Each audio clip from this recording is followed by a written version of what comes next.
El pasado viernes, la cadena Ecuavisa entrevistó al exministro de Energía, Minas y Petróleos, Alberto Acosta. En la misma se dejó entrever que podría haber doble moral en el tratamiento de los temas hidrocarburíferos desde el gobierno. El entrevistador, Lenin Artieda, y su entrevistado, Alberto Acosta. Quisiéramos mostrarle en primera instancia un fragmento de un Wikileaks en el que se señala lo siguiente. En un giro irónico, el mismo día que el gobierno del Ecuador dio a conocer su propuesta de mantener el petróleo bajo el suelo, Petroecuador hizo una aplicación de visas para que una delegación viajara a Washington a encontrarse con potenciales desarrolladores estadounidenses del bloque ITT. Quien manejaba Petroecuador, quien era presidente de Petroecuador, era Carlos Pareja Llanuselli. Conozcamos qué ocurrió en realidad y escuchemos para ello la explicación del entonces presidente de Petroecuador, Carlos Pareja Llanuselli, ya que él mismo fue mencionado por el exministro Alberto Acosta. Eso es absolutamente falso. Jamás fuimos a Washington a negociar nada, por varias razones. La primera, que en Washington no están las petroleras. La segunda, que un presidente de Petroecuador necesita de una autorización superior para salir del país. Y en tercer lugar, porque no estábamos en ninguna etapa de negociación con ninguna petrolera sobre el ITT.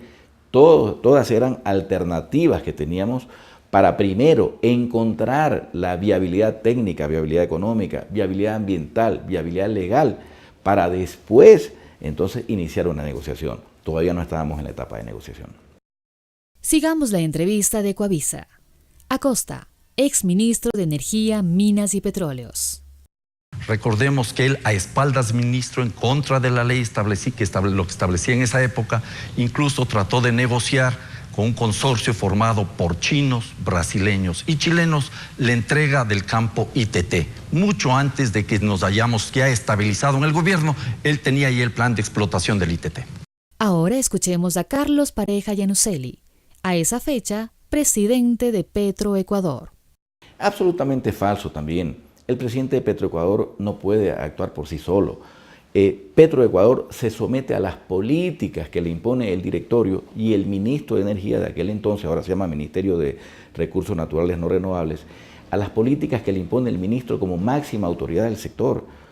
Y como podemos demostrar en varios documentos, el ministro de Energía estaba totalmente a favor de la explotación del ITT. En estos documentos que voy a mostrar, tenemos en primer lugar un oficio que le envía el ministro de Energía y Minas, el economista Alberto Acosta, al señor presidente de la República, donde le señala 4 alternativas de explotación del ITT, 4 alternativas de explotación, y le dice en este documento que va a analizar estas alternativas y que oportunamente le va a enviar un informe al respecto. Es decir, en marzo del 2007, el economista Alberto Acosta estaba totalmente por la explotación. ¿Qué dice el documento, ingeniero? Este documento le dice las cuatro alternativas. Aquí tenemos la firma del economista Acosta y manda copia a algunas autoridades, entre esas me manda a mí como presidente de Petroecuador. Leamos otra vez. 21 de marzo 2007. Oficio al presidente de la República, Rafael Correa. Alberto Acosta, ministro. Proceso de desarrollo del campo Ispingo, Tambococha, Tiputini, ITT.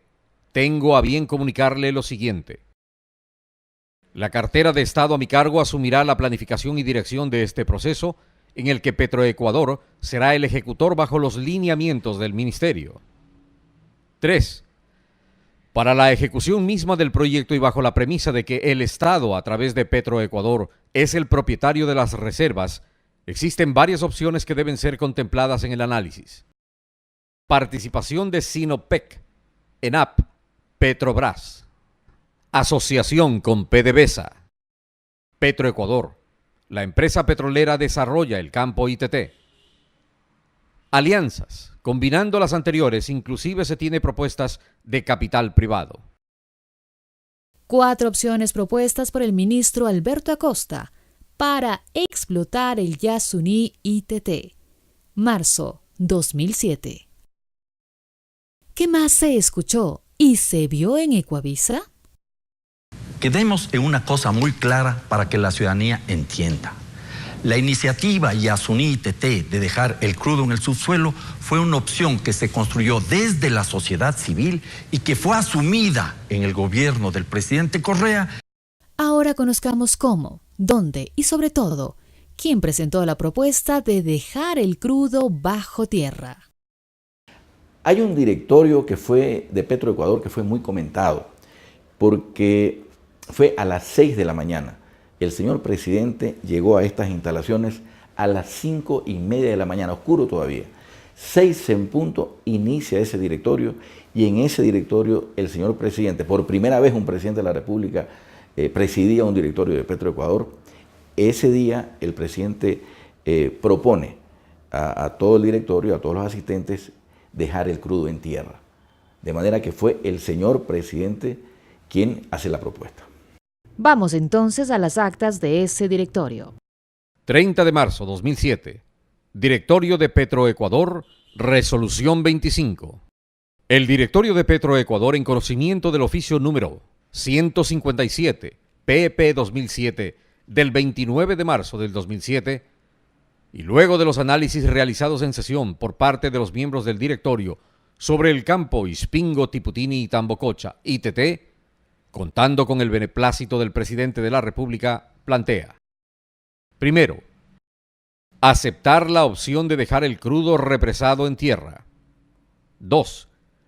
Considerar las opciones de explotar el campo, observado en el artículo 32 de la Ley de Hidrocarburos. O sea, el plan B, considerando el máximo respeto a las normas ambientales. Es decir, fue el presidente Rafael Correa quien propuso al directorio de Petroecuador dejar el crudo del ITT bajo tierra, apenas 3 meses después de asumir el mandato. La iniciativa Yasuní-ITT tomó forma. Regresemos a la entrevista del exministro de Energía, Minas y Petróleos, Alberto Acosta. Por un lado había ya el deseo de extraer el crudo Lenin, y por otro lado apareció la posibilidad de esta. Y tuvimos dos posiciones: la defendida por Pareja Yanuseli, presidente de Petroecuador, para extraer el crudo, y la defendida por el ministro de Energía y Minas, Alberto Acosta, quien le habla, para dejar el crudo en el subsuelo. Y el día 30 de marzo del año 2007 se tomó una decisión salomónica con la presencia del presidente Rafael Correa. Esta es la realidad. Siempre hubo esas dos opciones. Es decir, siempre hubo esas dos opciones, plan A y plan B, aunque Acosta dice ahora que él siempre estuvo por la opción de dejar el crudo bajo tierra. ¿Acaso se olvidó de la agenda estratégica para el cuatrienio 2007-2011, elaborada por él mismo? Junio 2007. La Agenda Energética 2007-2011, elaborada por el economista Alberto Acosta, ministro de Energía y Minas de ese entonces, en junio del 2007, dice, entre otras cosas: planificación económica integral de crudos pesados, 2 puntos. Determinar las mejores alternativas de inversión y desarrollo de los campos ITT, Pungarayacu y Oglán, en el marco de una política integralidad, cuidado ambiental y respeto a los pueblos. Es decir, todos estábamos de acuerdo con lo que el economista Alberto Acosta proponía. Otra vez. Agenda Energética 2007-2011, hacia un sistema energético sustentable. Autor: Alberto Acosta. 3.4. Programa de acciones. A1.4. Planificación económica integral de crudos pesados. Determinar las mejores alternativas de inversión y desarrollo de los campos ITT, Pungarayacu y Oglán, en el marco de una política de integralidad, cuidado ambiental y respeto a los pueblos. La entrevista de Ecuavisa, el exministro de Petróleos, Alberto Acosta. Por eso yo creo que lo que estamos viviendo en el país no es aquí el socialismo del siglo XXI. Por ningún lado aparece socialismo acá. Lo que estamos viviendo es el extractivismo del siglo XXI. Extractivismo del siglo XXI. Alberto Acosta. El mismo que en abril del 2007 firmaba un acuerdo ministerial con Venezuela para la explotación del Yasuní-ITT. Conozcamos más. Un documento muy, pero muy importante, que es un acuerdo que firmó el señor ministro de Energía, Alberto Acosta, en ese entonces, con el ministro de Energía de Venezuela, para, entre otras cosas, la explotación del ITT.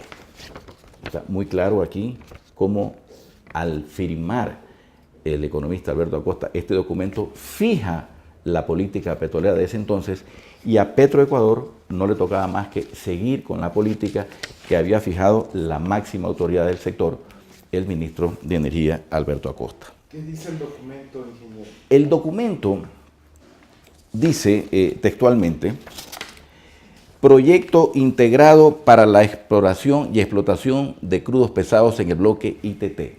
Entre muchas cosas que se firmaron en ese acuerdo, estaba clarísimo que acuerda el ministro de Energía la explotación del ITT. Aquí están las dos firmas en este documento, la firma del economista Alberto Acosta y la firma del economista Rafael Ramírez, ministro de Energía de Venezuela. Aquí se fija la política para la explotación del ITT, y Petroecuador tenía que asumir esa política. Veamos mejor el documento. Acuerdo para la instrumentación de la cooperación en el sector energético entre el Ministerio del Poder Popular para la Energía y Petróleo de la República Bolivariana de Venezuela y el Ministerio de Energía y Minas de la República del Ecuador. Artículo 4. Proyectos en materia energética. Literal A. Proyecto integrado para la exploración y explotación de crudos pesados en el bloque ITT de la República del Ecuador y participación en la faja petrolífera del Orinoco, Ayacucho 5, en la República Bolivariana de Venezuela, etcétera, etcétera. 17 de abril del 2007. Alberto Acosta Espinosa, ministro, y Rafael Ramírez Carreño, ministro. Todos, como he podido demostrar con estos documentos, todos estuvimos de acuerdo, muy en especial la máxima autoridad del sector, que era el economista Alberto Acosta, estábamos de acuerdo por la explotación, absolutamente todos. Y había que manejar esa política, porque Petroecuador se somete, como he dicho, a las políticas que le imponía o le impone el directorio y el ministro como máxima autoridad.